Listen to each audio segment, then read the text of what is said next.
25 years ago, nobody was expecting this. Not here. Oklahoma City, frankly, wasn't supposed to be one of those places producing pro sports titles, and certainly not global athletic relevance. Back then, it wasn't like this place was failing, it just kind of didn't register. And for that reason, that kind of low bar felt like a safe bet, which is exactly why it was so easy to really miss what's been happening over the last couple decades. While most people weren't paying attention and just going on with their lives, a series of decisions were being made here in OKC that quietly led to a version of Oklahoma City that even people like me, who've lived here our whole lives, didn't see coming. What's up, guys? I'm Jonathan Knight, and on this channel, I talk about all things Oklahoma City and all of the surrounding suburbs. And today, this isn't going to be really a hype video so much as it really is looking back and appreciating where we've come today. Because when you step away from the headlines and really look back a couple decades, Oklahoma City didn't just grow. It really transformed in ways that many of us didn't see coming. But before we dive into that, if you're thinking of moving to the Oklahoma City area, whether it's in the next few weeks or few months from now, listen guys, I would love the opportunity to help make a smooth move right here to OKC. So you're going to find my contact information right down in the description below, so please feel free to shoot me a call, a text, or an email, or even better, click the link below to schedule a one-on-one video call with me, or you can simply scan the QR code on the screen so that hopefully you and I can have a conversation about helping you buy that perfect home right here in OKC. Now, let's rewind. Growing up here, for a long time, Oklahoma City wasn't mocked, but it was definitely underestimated. Understandably so, this wasn't a city that people had high expectations from. Again, not because it was failing, it's always seemed fine. People always said there's very nice people here, it functioned, we existed, but there did seem to be some unspoken ceilings. Nationally, there was a quiet assumption about how far we could really go in terms of achievements here in OKC and where we would eventually top out. And for a long time, that assumption sort of shaped how people viewed what OKC was capable of, and I gotta say, that included those of us who lived here. What's funny is it's hard to imagine looking at the city through today's lens with those set of assumptions because we feel like we could do just about anything.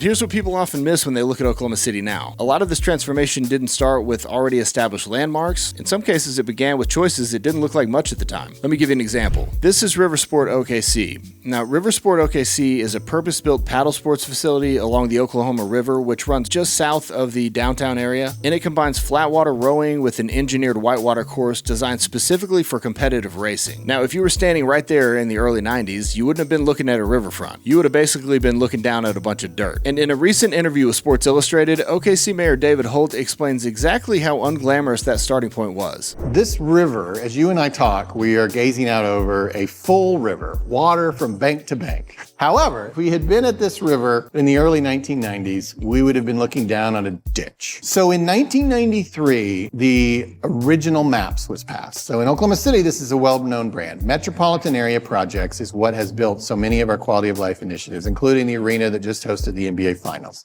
And one of the original 9 projects approved through MAPS by the voters in 1993 was dams on this river so it had water in it, because we were sick of mowing it twice a year and sick of looking at this hideous scar through our downtown. And that was it. It was aesthetic. We were certainly not thinking about a rowing community. That was it. No master plan, no future headline in mind, just a city trying to fix something that kind of bothered us and make it look a little less boring. And there was truly no clue what opportunities that might unlock. Now, the same pattern shows up when you look at softball here in OKC. Now, something you may not know about Oklahoma City is that we are the self-proclaimed softball capital of the world. But it wasn't always this way. The story really goes back to the 1980s, but once again, I'm gonna let Mayor David Holt tell the story. It's a story of a city investing in itself. In the 1980s, LA 84 had surplus money. Apparently, they distributed some portion of that, and some of that ended up with USA Softball. USA Softball at the time had leadership that wanted to locate in Oklahoma City, and they leveraged those original investments from LA 84 to build a stadium here. And that evolved over time and grew, and we became, obviously, we ended up with the Hall of Fame, and we began calling ourselves the softball capital of the world. I don't know that anybody was arguing or competing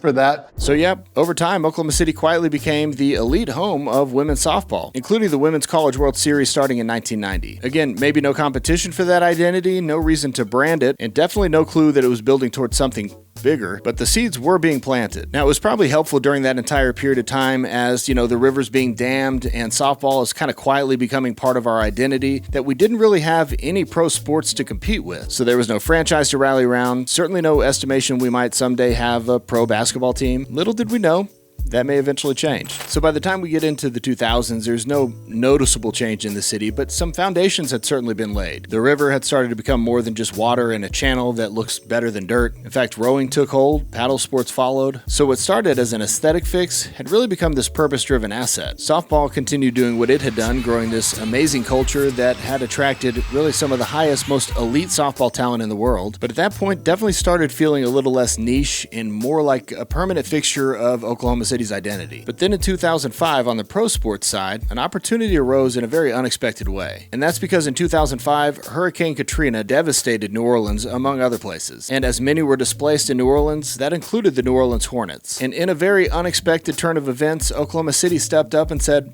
we can host them. And at the time, certainly nobody thought that was permanent, especially not with the Hornets. And it wasn't seen as some sort of Oklahoma City destiny either. It was just our way to help out New Orleans in the face of tragedy. But the city showed up like it was our team. When you think about the Hornets leading to the Thunder, we have had a recurring theme here of just like being in the right place at the right time, and yet, nonetheless, not letting those opportunities pass us by. I mean, absolutely seizing those opportunities and making the most of them. Now, what followed didn't happen overnight. After Oklahoma City stepped up to host the Hornets, something became pretty clear. Not necessarily to the outside world yet, but definitely to the league itself. And that was that Oklahoma City showed up, night after night, loud, invested, all in. And after a couple seasons, I'll be honest with you, what seemed like it was going to be temporary started to feel like a permanent part of our identity. So when the opportunity came to Oklahoma City to have a team of its own, it didn't seem like a gamble. It was really just a continuation of what we'd already started to build. But we got the Thunder starting in 2008. And I gotta say, right away, it felt like the team became a part of our identity like it had just always been. The fan base showed up and then just continued to grow. The culture really identified with the team. And eventually the idea of Oklahoma City as an NBA market stopped feeling strange. Now, also around that same time, this Oklahoma River that I keep referring to, well, that story was quietly accelerating kind of in the background as well. What started as just flat water and rowing sort of began to show a little bit of its limitations, but that also at the same time revealed some of its potential. Holt explains how that realization took shape inside city leadership. Now the city leadership is saying, this is really something. Like, we've created a really interesting rowing destination. And Mike Knopp says, well, you know, if you want to have it all, have a true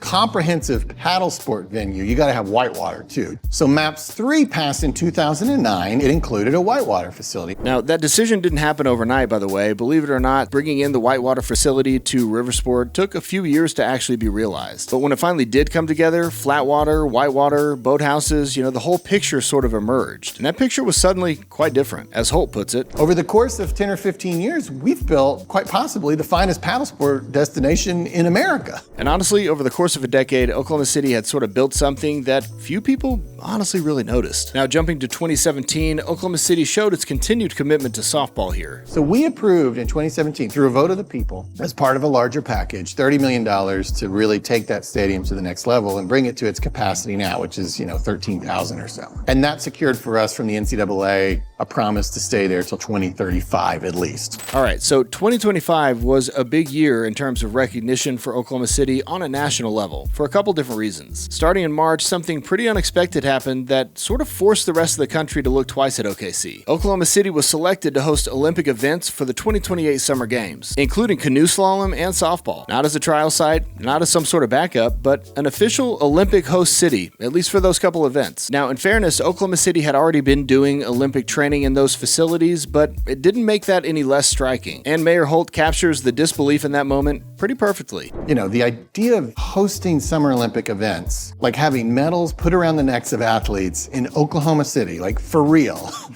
not an Olympic trial, was beyond my wildest imagination. I think what's so cool is the city wasn't out there chasing the moment. That opportunity happened because, well, the city was ready. And just a few months later, Oklahoma City picked up a big W in a way that many major cities never experience. In June of 2025, the Oklahoma City Thunder won the NBA championship. Congratulations, you're the 2025 NBA champions.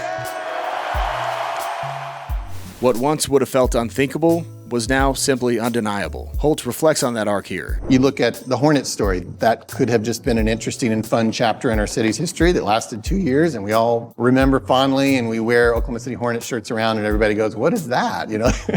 And we tell the story. But no, we leverage that into a real team that's ours today, that's now the champions. This wasn't borrowed success. It wasn't meant to be temporary, this was permanence. And that's the part that really sinks in when you take a step back. This wasn't one risky gamble or one lucky break. We were a city that spent decades being underestimated, quietly building, patiently investing, and showing up when opportunity knocked. Oklahoma City didn't just change or transform, we've stepped into a new era. Now, speaking of a new era, if you haven't heard about this new Thunder Arena that's coming in the next few years, you should definitely check out this video right here. And as always, guys, until next time, I certainly hope to okay. See you soon. See ya.